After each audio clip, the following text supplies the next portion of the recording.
We pointed the D-Max and the MUX southeast from town and headed out a track I'd spotted from the plane that ran all the way up the southern edge of the peninsula to Cape Arnhem, the easternmost point of Arnhem Land. A few squiggly lines on the map, a mere 60 kilometers or so out of town, but it was a hard slog that got progressively steeper and sandier as we ventured deeper into the wilderness. Travel to most of Australia's wild places, and it can be hard to imagine that mankind once lived there in relative harmony with the land. But here, away from the mines and machinery that so inelegantly mar the horizon near town, it's easy to believe that you've stepped back a few millennia into a more innocent world.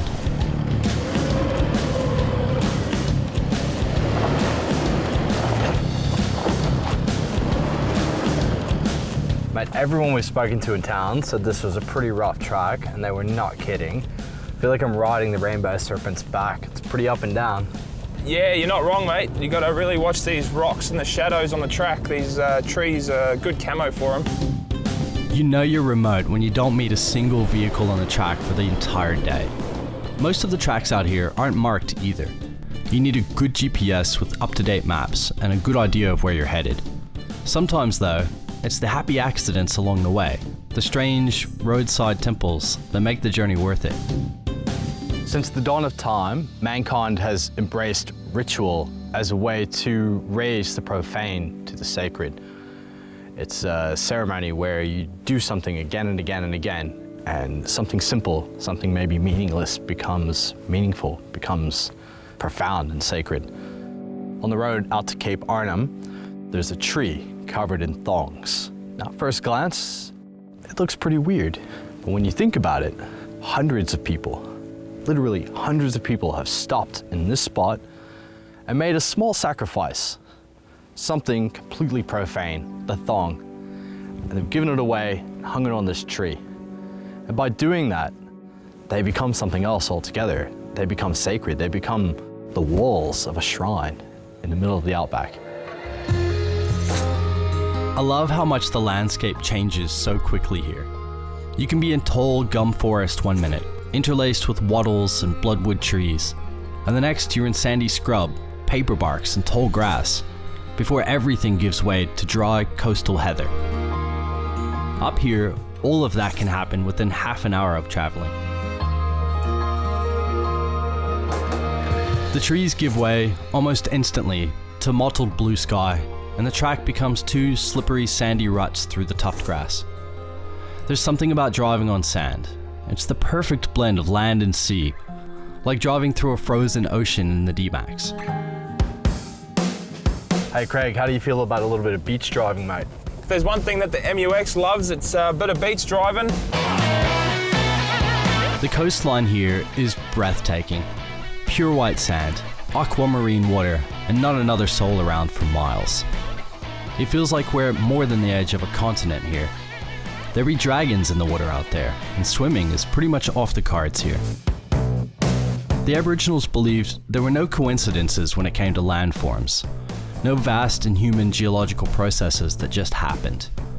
The Rainbow Serpent carved the canyons and formed permanent waterholes. Islands were put there by angry or impetuous gods. Wow, Cape Arnhem has got to be one of the most spellbinding places I've ever four-wheel drived.